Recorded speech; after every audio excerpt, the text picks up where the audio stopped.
Yeah, it's about as bad as I've ever seen in the United States. Yeah, the last time I came through here was 2018. I was here for a few days on Skid Row, and it wasn't nearly that bad. COVID really did a number, man. It's kind of sad to watch, or sad to see. You're from Oregon? I was born and raised over in Oregon, yeah, but I've lived all over the place. I moved to Cleveland, Ohio, in like 2009 because I joined a band over there, and got pretty lucky and got to tour the world. I've been to like Europe and Japan. What was the band? A band called Salt the Wound. Yeah, and I started touring with them, and yeah, just got fortunate. I stayed good at my instrument. And what do you play? I play bass. That's what I started playing, but I know how to play guitar by like default, and I've played drums and I've sang in a couple bands, primarily heavy stuff, like heavy music is, the genres that I've been into. Yep. And, but just got lucky, and stayed good at my instrument and put myself out there. A lot of bands need bass players apparently, good ones. And, so I just got lucky and just started pushing myself. Hey, if you guys ever need a, fill in or blah, blah, blah, blah, blah. And so I had all sorts of awesome bands hit me up that I'd go and learn their sets and travel and play death metal all over the world. It was rad. Cool. I consider myself very fortunate for that. But then I think I told you on the phone, I call it mosh retirement. I went into mosh retirement because I met a beautiful woman who the mother of my daughters, and settled down. I tried to tour one time after my girls were born, and we got from Portland to Eugene, which is only like a 2-hour drive, and I started crying. I was like, let me out of the van. I can't do this. No, my girls need me, And the guitar player for the band, Izzy, he called up my wife and he's like, Amy, you need to tell Zelen to fucking calm down, man, because he's trying to get out of here to go back to see you. And so he puts me on the phone with her and she's like, Zelen, just do it. You've committed to this. We're going to be fine. I'll be fine with the girls. But I was just like heartbroken. Like, why would I leave my family? It was just really conflicting for me because I spent all of my time on the road. I became very addicted to waking up in a new city every day. It's awesome. Sometimes being a man requires being out there to conquer the world. Yeah, absolutely. You know what I mean? So did you bail or did you? No, she's like, do it. Being in a band, it's the fans. You know what I mean? The people already prepaid to bought tickets to see us, and if I bailed out, then that would be backing out on them. Imagine yourself back at home. Exactly. After having bailed. Yeah, and then I would have felt like such shit. Diapers or whatever you're doing. Yeah, exactly. And I did it right. Like I worked hard and stacked up some money. I left her with a few grand, and I was only taking off. We only did like a little West Coast run. We did like 16 shows in 18 days or something like that. So it wasn't like too crazy. Drove down to SF and then played shows all the way back up to Seattle, and then so it wasn't too bad, but it was just. After that, I couldn't. I have not been on tour since then. Since that tour. Oh no, I take that back. I started another band in Portland called Dead Country, just a few years ago. 2018, and I pushed us pretty hard and got us picked up on a label. And then we did like a little short run. But by then, my wife and I had already been divorced, and we were doing the champion co-parenting thing. And so, and my job allowed it, so it wasn't like a big deal for me. It was actually really rad. When I got back. So even staying at home didn't work out. Yeah, no. But yeah. Was that because of drugs? What's that? The divorce? Yeah, unfortunately, when I started. So I'll take this back a little ways. On my 10th birthday, my father made the decision to take his own life, and I unfortunately was the one who found him. So like my dad, I was getting this badass BMX bike for my birthday, and my dad the night before, I watched him beat the fucking brakes off my mom, and they got into it pretty heavy, and because they're addicts and alcoholics and whatnot. And I knew my parents never put a hand on me, man. I can't think of any time in it was weird. Like my parents had never ever hit me or anything. I knew I was very loved, but we were definitely a broken home. We were white trash and poor as fuck, and they had a lot of issues together, addictions, and I didn't know about what had happened to my dad during his trauma until I got older, because he died when I was just a puppy, but yeah, so I was supposed to get a BMX bike for my birthday, and my dad's like, whether I'm here or not, Zelen, you can go into the garage and on that morning and you can get your bike. So I was awake, like I didn't even feel like I slept that night because the cops came and took my dad, but they only held him until he could sober up a little bit, and then he snuck back into the house and I guess did what he did. But how did he do it? He hung himself. And you walked in on that? He was already dead when I walked in, but yeah, I woke up in the morning, like right before it got light out, because I'm a December baby, so it was like winter, and that was in Sandy, Oregon, so they call it the gateway to Mount Hood, so it was kind of snowy. And I remember opening up the garage, to see my bike, and then I push it open, I see there in all its beautiful glory. It was like, ah! I was like, yeah, and then the door swung open, and I was like, oh, fuck. I got this tattoo right here on my hand. It's a noose that says 94. That's for my dad. Wow. But yeah, man, and how does that affect you now? You don't know what trauma, how that does affect you until you get older, right? And I did a lengthy set in jail back. I did pretty much all all of 2019, locked up. The end of 2018, going into all of 19, I was locked up pretty much. I had made the decision to turn myself in. I'd been dipping and, dodging on these warrants that, I just, because of my addiction, and it's hard to, obviously you don't want to go to jail or be dope sick or whatever, but I finally just got done, peeking over my shoulder all the time. Like when you have warrants, it sucks, man. You're always afraid of shit and like all weird. But, I was not able to get to see my kids. So I finally turned myself in. And I did a lot of self-reflection. That's what jail is good for, like time to work on yourself, I guess. But I was diagnosed in jail because I finally started taking my mental health a lot more seriously, because of the stuff with my dad and whatnot. I knew that. So I was diagnosed with audiovisual hallucinations. They took my driver's license because of it.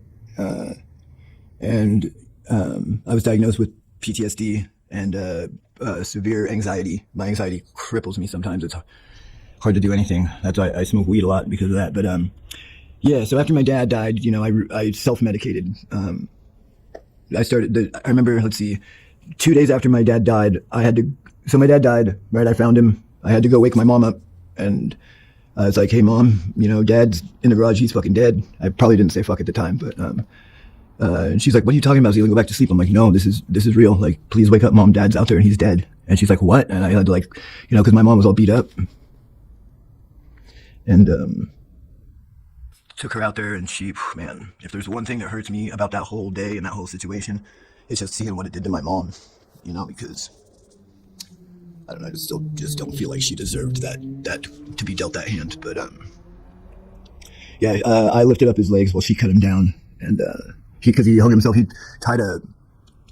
used a air compressor hose and tied it up into the rafters, and it always just fucked me up, man. Because so my dad, he was a tall drink of water, right? He was about 6'4" and like 160 pounds, if that puts any, he was like a really tall, slender man.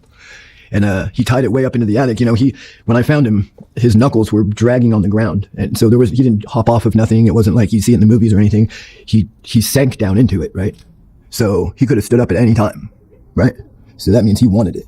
There was, because my dad was on the volunteer firefighter department, in the town that I lived in, my dad was a fucking hero, that's why the cops didn't give him a citation or whatever for beating my mom's ass. They just held him and was like, Gary, don't go back, just try to stay out of trouble. But they were the paramedics, they deemed it as a what is it? Shit. It was a accidental suicide, but they only said that because that was the only way that my mom was able to get the life insurance policy to take care of us kids or whatever, And my mom didn't even know, which we didn't get any of it. My grandfather robbed 60 grand and my mom's family robbed the other 60 grand. So we were left with nothing in the end anyways. Never saw a fucking dime of any of that. But yeah. And then, so that happened in December of 94. March of 95, my mom got arrested for having about 2 weights of weed on her, right? And we all got taken by Child Services Division. And my mom got put in jail where she had the money. She had 60 grand because 60 grand of my dad's 120,000 was a verbal agreement between him and his father that was to go into a growing interest account for all 4 of us kids for college on the second of 4. And he was supposed to put that aside so we'd all be taken care of in the educational department. My mom was to get the other 60 to take care of us. When she was locked up, she had to sign over her power of attorney to her sister to be able to bail her out. Nowadays, if you have money in your account, they'll just take your card out of your property and fucking run it and they'll bail you out, Back then it was a little different. My mom had to sign over her power of attorney. She signed it over. My aunt emptied the bank account and left my mom in jail. We were all put in foster care because my mom still has 4 counts of child endangerment on her record. And so we were all put in foster care for the better part of 3.5 years. Who raised you then? We could say I was what you would call a troubled young man, a troubled youth, I remember I had to go back to school after my dad died, right? And people are so fucking miserable, man. My first day back to school, because my birthday is always on Christmas break. And so I had to go back to school right before the new year or whatever, or maybe right after. I think it was right before, but this kid, I go back to school. That was my 4th grade year, right? And this kid's like, ha ha ha, your dad killed himself. And I'm just like, what the fuck, man? And then I got called into the counselor's office. My 4th grade teacher was also the school counselor. Small town, most teachers have multiple jobs there. And he said, I just wanted to tell you I'm really sorry about everything, Zelen. And, I just wanted to let you know that I'm here for you. And I know exactly what you're going through, buddy, because I almost lost my father last year to a heart attack. And I said, But you almost lost your father last year to a heart attack. You're reading the paper what fucking happened. And so I picked up my chair and I fucking I started beating that dude up because I was pretty hurt by that. For somebody to try to relate to me at that time, I was just, yeah. So, troubled young man for a long time. So the 2 days after, I started drinking. I missed that part. I started drinking pretty heavily at 10 years old. Because alcoholism is not hereditary. Addiction's not hereditary, but you are a product of your environment, and it is monkey see, monkey do, right? So I always saw my mom and dad drinking to, see what, and it seemed to help their issues, right? Even though we all know that's bullshit, more or less. But I remember when DARE was the thing, right? Because I was just a kid coming to our school, and they're trying to pretty much get kids to snitch on their parents, right? And they show you this case that has all these drugs in it, and they're like, hey, have you seen any of these in your home, or are your parents doing any of these? More than half of that case I seen at my house, you know what I mean? And my parents were doing those things. But when I got older, I came to realize that why didn't I say anything? My parents never told me to lie or anything like that, right? My parents always said, be honest. If you feel like, you need to say something to somebody, say it. Why were all these other kids like, yeah, I see this in my house. But when I said, no, even though I knew I did, when I got older, I realized those kids, I never associated that thing with anything bad. My parents somehow were fucking awesome at being able to keep all of that, if anything, they made it seem kind of awesome, and so it was, I never associated drugs or anything with anything bad because to me, nothing bad happened because of it, but that was also not true, there's the behind the scenes of all that stuff, but and you're just a kid, but I started drinking heavily at a very young age, and that, I smoked weed for the first time very, very shortly after I started drinking. My mom came to me right after she got us back. She got physical custody of us back in 97, 98, but we were still, she had physical custody, but the CSD still had legal custody of us until we were 18. We had to have I had counselor meetings every week, because after the events that made up my childhood, my dad and all that, I kind of shut down for a while. I just wouldn't talk to anybody. I was just, my therapist in jail told me that that's like a safety thing that kids do. Some people develop multiple personality disorders to deal with their traumas or whatever, and I just built up a wall. I have my 2 ex-wives, a baby mama, and a bunch of exes will tell you. And my mom says it's the most frightening thing that I can just shut my feelings off, and just not care. And my girl's like, you're just a fucking monster. It's like, no, maybe, but you don't know again what that trauma does. I built up this nice cold shell, but yeah. What is your drug now? No, that's hard to say. Unfortunately, I do fentanyl right now. I've been an opiate addict since I was 19, and to anybody, if anybody sees this or whatever, man, it is the most exhausting thing you will ever do to yourself is becoming an opiate addict. I tried really hard for a long time to not do opiates. With my upbringing, I feel like I stuck it out at 19. That was pretty good for me because I knew myself, and I was a really horrible insomniac because after my dad died, I didn't tell a lot of people this. I never told really anybody this until I talked to my accountant, but it was this weird thing that happened. The face that my dad made when he hung himself, right? I read into this the older I got. It's like if you found somebody who had hung themselves, it's like one of the most grisly fucking scenes you'll ever see because, it forces your tongue out of your mouth, So when I saw my dad, his face, it was brutal, he had scratch marks all over him, and all of his skin was pushed up. All of his teeth were bit through his bottom lip, because you got to think how that would work. And it forced his tongue was protruding out. Very grisly scene. And, that face, I saw it on every goddamn person. Every guy, every male that I saw, if they turned around, they'd have that face. And it was the most frightening fucking thing for me when I was younger. When I found a bottle of vodka and I fucking smashed that down, I probably only took 3 pulls off of that and I was fucking wasted. But it kind of made all the visions, the things that I saw a little bit easier to manage, I always say everybody has a vice. Everybody has something that they do that makes this world a little bit easier to live or, whatever. Whether it be, some people do drugs, some people exercise, some people eat, some people fuck. No vice is better or worse. I don't judge unless it has something to something to do with innocence, like, no weird shit with kids, man, because that's not okay. Consent is a big thing, right? So no is no and all that. But yeah. How old do you know? I am the ripe young age of 41. Yeah. What's your biggest regret? My biggest regret? Whew, fuck. So So I got married after the whole, I started touring, I told you, and I stopped because I met this woman, the mother of my kids. I would say that she was the one, she was my high school sweetheart. We got together when I was 17 and she was 18, and we were together for a little over a year, and then she dropped me off at band practice one day, and I was like, "Oh my God, babe." She never came back. It was kind of weird, like I didn't know why. She left it kind of, she just hung me up. You don't know when you could say, "Oh, I love this person," but you don't know what love actually is until that first time some bitch has just straight ripped out your heart. You know what I mean? Like, you don't know what love really is until you've had your heart broken and you're like, "Oh, that was it. That was love. That's what it is." It crippled me, man. I couldn't even leave my fucking bed for days, She was the one. 10 years later, we reconnected on MySpace, I think. And reconnected and decided, she's like, we're supposed to be together. Like, you're the one. I agreed, and so I was pretty much a collector for a drug dealer.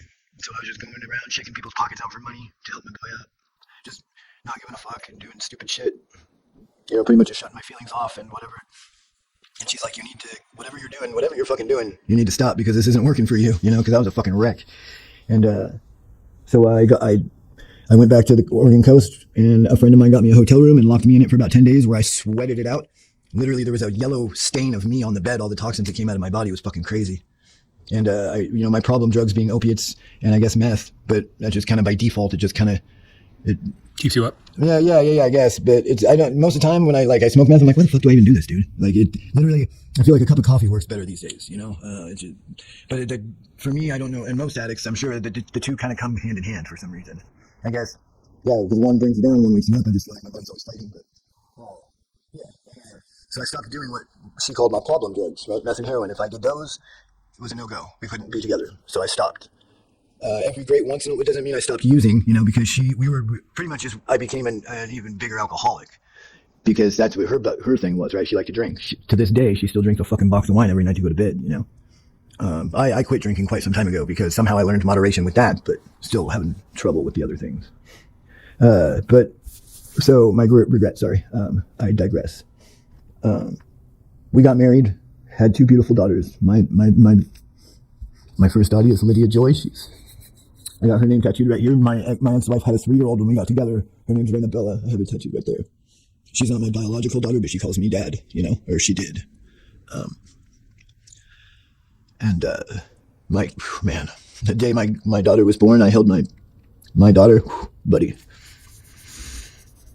I had to, it was the most amazing thing. I never felt like I had real purpose in this life. I was never meant to do anything really, just, I always say, my only objective was to return to the ground so this earth could use my body in better ways than this life ever could.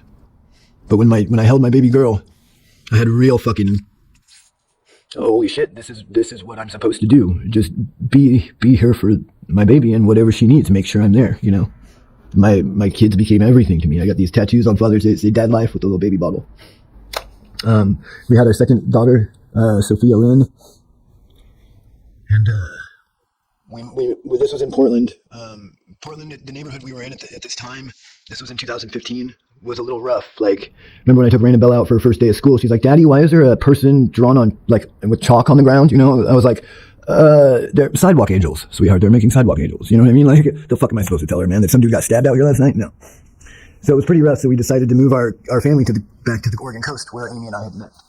And we fell in love and all that stuff. That was a really good place for us. But it was also where I had grown up and done a lot of dirt and where my addictions had started.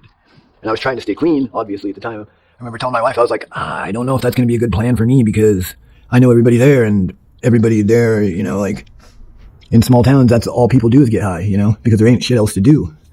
And so she's like, "You got this, dude. You've been killing it for a long time. We got this." Her and I were secretly going through some issues because she is a God-fearing woman, as you would say, and I am not that. I am not what you would call a religious man.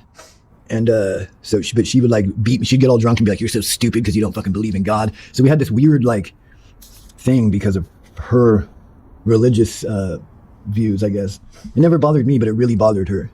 And you know, if you ever give up doing drugs for somebody else, it's not going to work. Straight the fuck up. I mean, I guess I'm speaking for myself. It could work for other people, but because when the chips are down, it's so easy. Be like, fuck you, I'm gonna get high. You know what I mean? And that's kind of what happened. I called it. I told her, if we go back there, I'm probably gonna relapse. She's like, no, you got this. Well, I didn't have it. Right? I spent $700 in heroin in 5 days. Go big or go home, right? And when she went to go pay the rent, we were a couple $100 short. And even though I worked 2 full-time jobs, like I was the breadwinner. Like she worked maybe 8 hours a week at Moe's, which is like the famous chowder place there, which anybody who ever sees this, don't fucking go there. It's miserable. It's all the chowder's out of a can, by the way. But she only worked at 4 hours. Like I was working nonstop, barely got to see my kids, you know? And so I don't know why at the time I felt justified. Like, it's my fucking money. I can do whatever the fuck I want, dude. And she asked me, where'd the money go, Zelen? And I just... So, she's like, where'd the fucking money go, Zelen? And I was like, what about the Niners? They're really good this year, you know what I mean? I couldn't own up, you know? I didn't own up to that until well after we were already divorced. But, so, she meant business too. And in all of 2 days, she had sold every fucking thing inside of our house. And I got us this really nice house on the coast, right? I faked every fucking invoice to get in there. Because I had to prove that I made 3 times the rent. The rent was $2,300. Yeah, I definitely did not make that working at a fucking Comfort Inn and a porn store at like graveyard shift. So I faked all these invoices. Thankfully, it was like a private renter, not like a real estate agent, because they would have figured me out. But this lady just kind of liked us, you know? And so I snuck us into this house, and it was awesome, man. But I just dropped like $2,000 and got us this bed set for our anniversary that she really wanted. We had all this cool shit, just bought brand new washer and dryer. She sold all of it for like fucking pennies in a yard sale. Took all the money, went to both my jobs, and went and told them that I was shooting up heroin in the house with my kids, which was completely a lie. At that time, I was not using drugs intravenously at all. And had me fired from both my jobs, took my checks, took my money. I had to borrow money from my mom to get shipped off on a bus to Southern Oregon to go into inpatient. She told me that you are not allowed to contact me. I will not contact you. I will be in contact with your counselor. And I'll give you 30 days. After 30 days, if they tell me that you are making significant signs of improvement, I might not leave your dumbass and you might still have a family, you know? Because I was like, please, dude, like, don't take my kids. Like, don't take my family. On my 8th day at inpatient, I was served with divorce papers. And I was like, what the fuck? This has to be a joke or something, right? Maybe she did this before she told me that, even though I knew deep down that wasn't right. I call her up, after 2 days of me blowing her up, she finally fucking answers. She's like, what the fuck do you want, Zelen? I said, so what's up? I got divorce papers. Please tell me this is a joke or something. She goes, no, fuck you, dude. I'm done. You fucking lied to me. You robbed your family. Like, you stole from your fucking girls, dude. You're an idiot. I was stupid for ever fucking thinking that you would be able to fucking do anything. And no, we're done. I'm fucking done. Good luck. And hung up. So, I could have left inpatient right then, but I did 117 days in total. And that was the beginning. I spent 3 years, almost to the day, completely sober. No cigarettes, no coffee, nothing. And I hadn't never done that,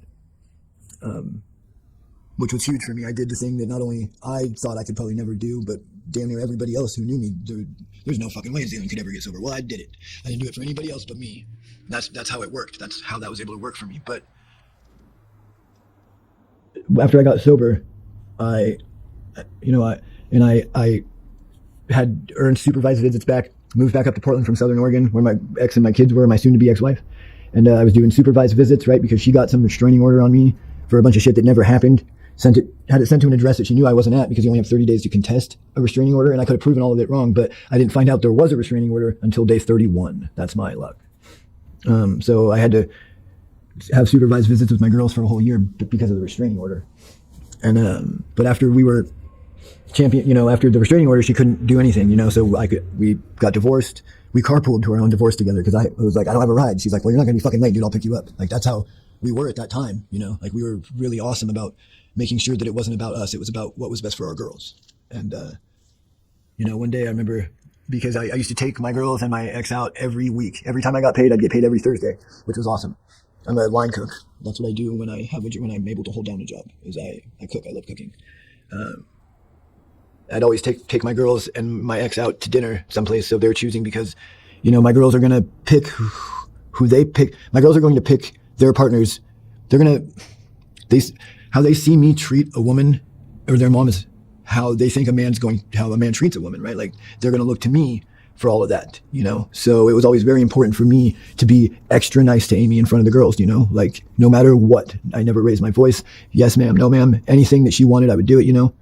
And because my girls are going to pick their partners based on how they see me treat her, you know? So that was really big to me.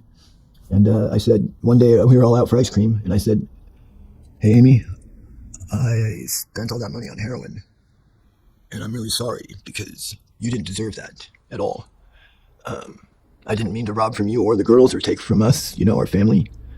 And I need to know what I could do, if there's anything I can do to ever make this up to you, you know, because you didn't deserve it. And she goes, I said, well, you know, knock on wood, if I was to relapse again, what would you like me to do? She goes, be honest with me. And that way I can try to help you, you know, and be there for you. Because when she left me, it fucking crushed me. I was like, I wrote vows for this bitch. You know what I mean? Like, how could she? I would have never left her. I'm not going to go into this on the things that she had done to me that I stuck through for her, but I just felt like it was so out of pocket for her to leave me at that time when I needed her the most, right? When I had stuck around and stayed with her through some shit. And, you know, learned like, tried to put myself in her shoes. You know, there's a difference between sympathy and empathy. And so she says, just tell me, you know, and then I can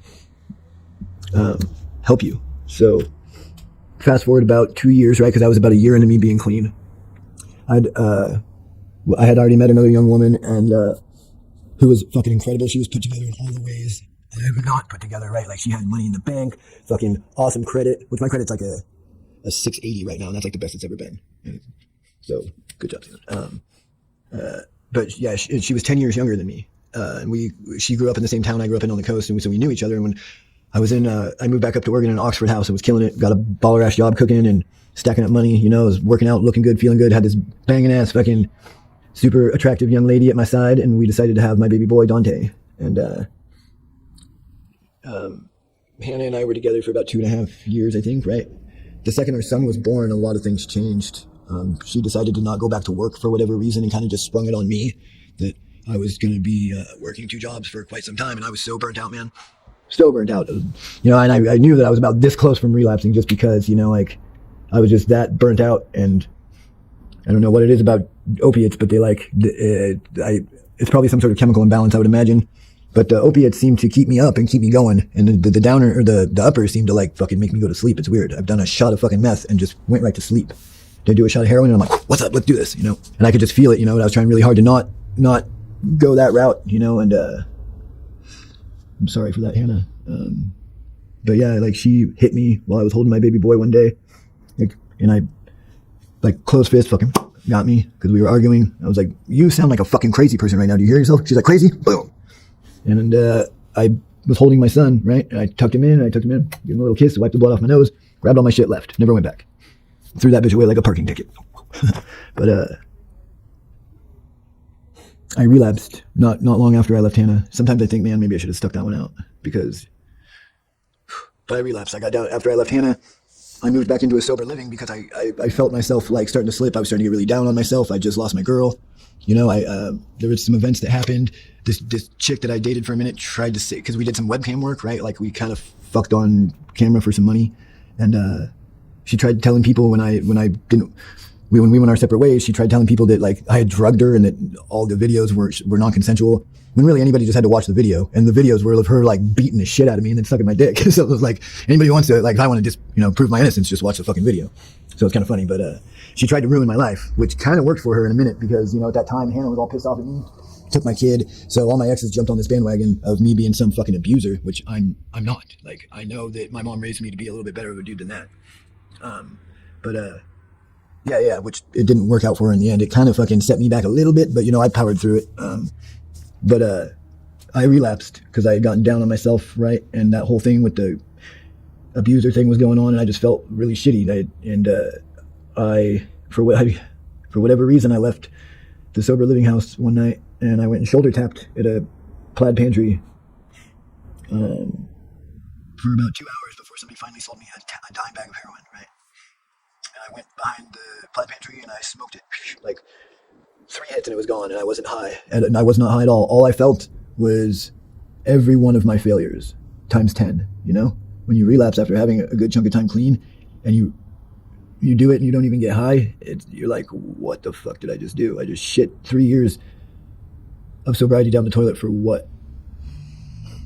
And so what did I do? Boom, I call up Amy. I said, Amy, I fucked up. I just relapsed. You told me that if it happened, to call you and tell you, because then you could help me. I really need help right now. I don't think I should have my overnights with the girls, but as long as I'm not high, I feel like I should still be able to see them. That was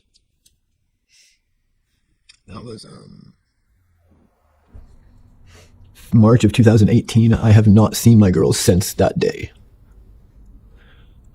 She hung up the phone on me, and when I went to call back, the number was blocked. She blocked me on Facebook. And so 2008.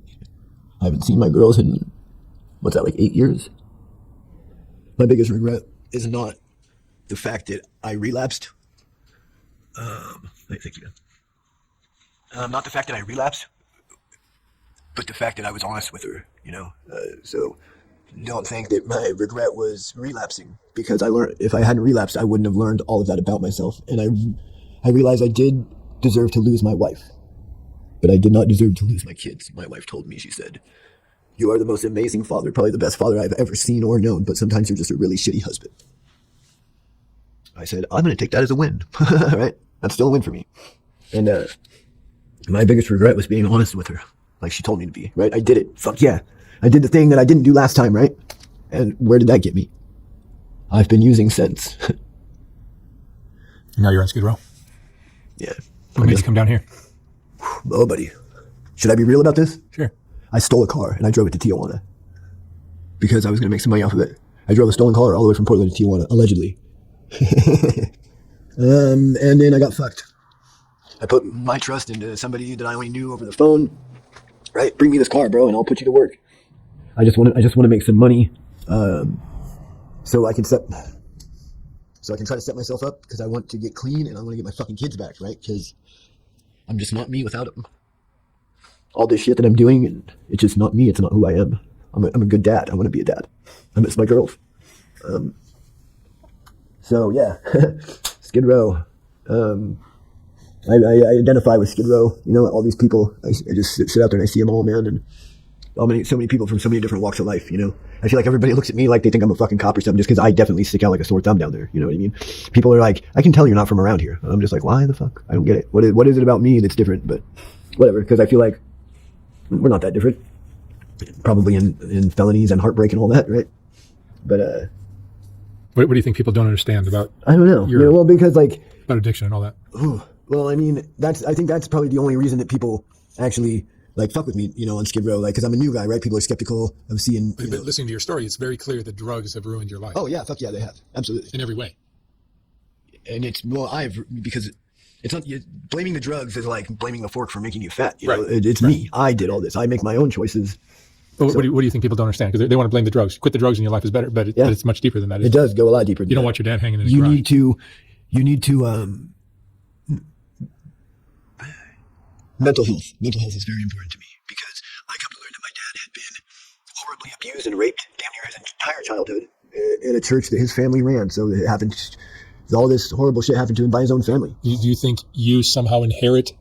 So check this out. When you kill yourself, you don't get rid of your demons. You only transfer them to the people who love you. And that is, I don't care what anybody says, that's real. I inherited some of my dad's demons that day, is the way I see that, you know? And I found out that if children who have found their parent dead of suicide only has a 50% chance of not doing the same thing themselves.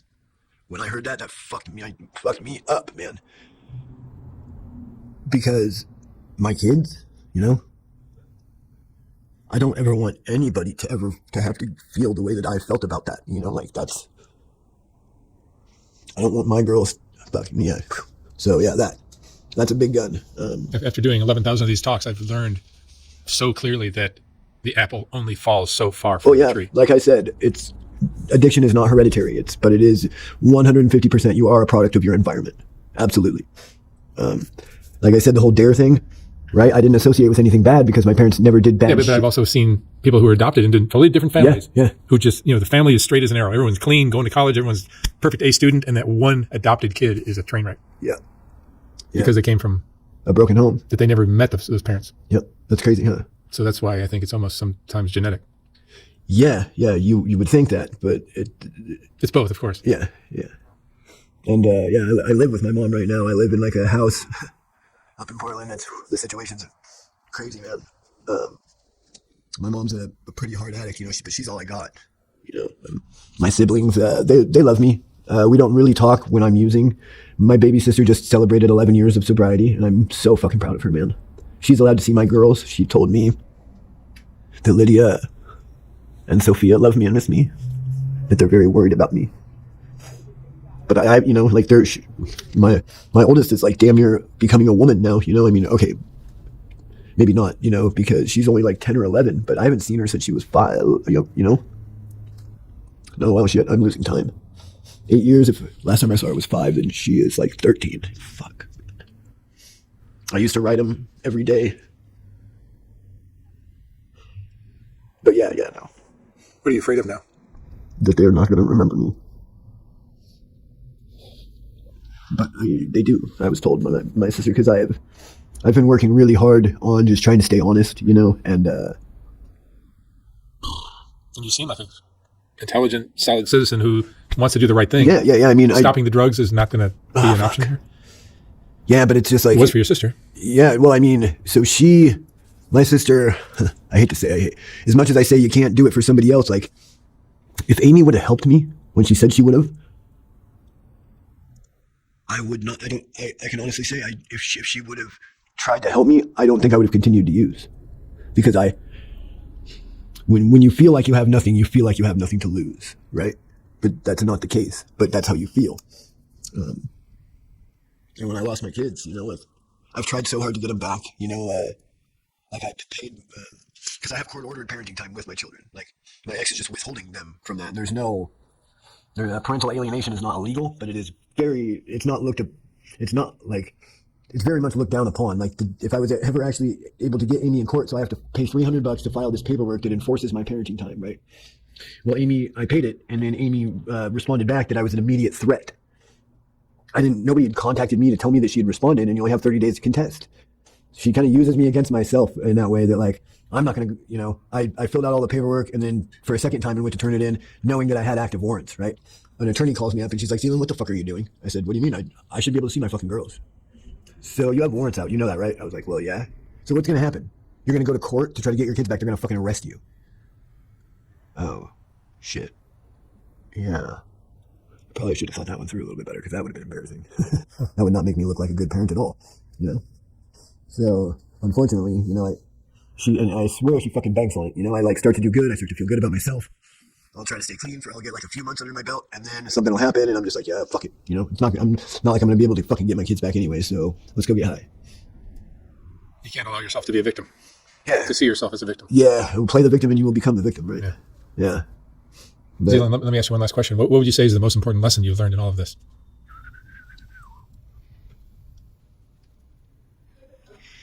So when something happens to you, right? Let's say something shitty happens, right? Or like something bad happens, your initial reaction to that, whatever happens, the feeling that happens in response to whatever, something happens that makes you angry.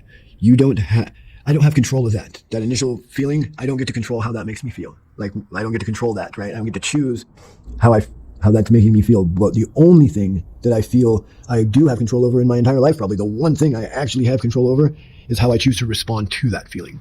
You don't have to respond to anger. You don't have to respond to anger with being angry. Does that make sense? So if something happens that fucking sucks, I just need to. What matters most is how you walk through the fire, right? So the only way that positivity can prevail or that be a thing is if you can learn to stay positive through the negative. And so that is the biggest thing I've learned, is to just try my best to keep my head up. And that's a tremendously powerful tool. It is. It's fucking rough, dude. It is so hard, but very few people can do it. Yeah, and I'm not perfect at it yet, but at least I feel like I know, you know, because I see people out here all the time, and it breaks my fucking heart, man, that are like 60 years old that have never learned that, you know. So at least I'm one step ahead of the curve, I guess, you know. Yeah, just to stay positive and don't. I am not my mistakes. You know what I mean? Like, my scars are just a reminder that my past was real, but you know, I'm not that. Like I was saying before, I'm not a fucking monster. I know I'm a good dude. I know I'm a good dad. So just try, like,